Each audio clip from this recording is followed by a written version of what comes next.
பிப்ரவரி 5ஆம் தேதி முதல் 12ஆம் வகுப்பு அறிவியல் பிரிவு மாணவர்களுக்கு செய்முறை தேர்வு துவங்க இருப்பதால் அதை சிறப்பாக எதிர்கொள்ள மாணவர்கள் தீவிர பயிற்சி எடுத்து வருகின்றனர். இதுகுறித்த ஒரு செய்தி தொகுப்பை தற்போது பார்க்கலாம்.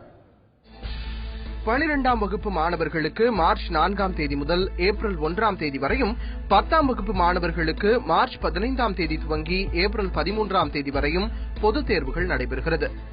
இதற்கு முன்னதாக 12ஆம் வகுப்பு மாணவர்களுக்கு பிப்ரவரி 5ஆம் தேதியிலிருந்தும், 10ஆம் வகுப்பு மாணவர்களுக்கு பிப்ரவரி 22ஆம் தேதியிலிருந்தும் செய்முறை தேர்வுகள் நடக்கின்றன. பிராக்டிகலுக்கு பிள்ளைங்களுக்கு நாங்க கோச்சிங் கொடுத்திருக்கோம். தியரி 150க்கு எழுதுவாங்க, பிராக்டிகல் 50 மார்க்ஸுக்கு எழுதுவாங்க. இந்த 50ல மினிமம் 40 மார்க்ஸ் வாங்கினா தான் பாஸ் மார்க். 50க்கு 150க்கு இவங்க 30 வாங்கினா பாஸ் மார்க்.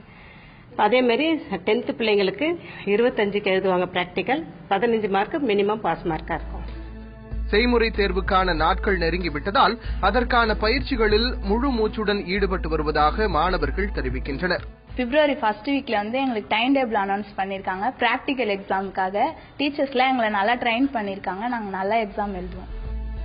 பொதுத் தேர்வு எழுதும் மாணவர்களுக்கு பிப்ரவரி துவங்கிவிட்டால் வரிசையாக தேர்வுகள் துவங்கிவிடும்.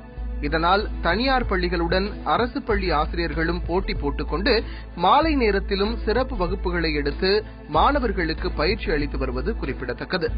தந்தி டிவி செய்திகளுக்காக செய்தியாளர் சங்கரன்.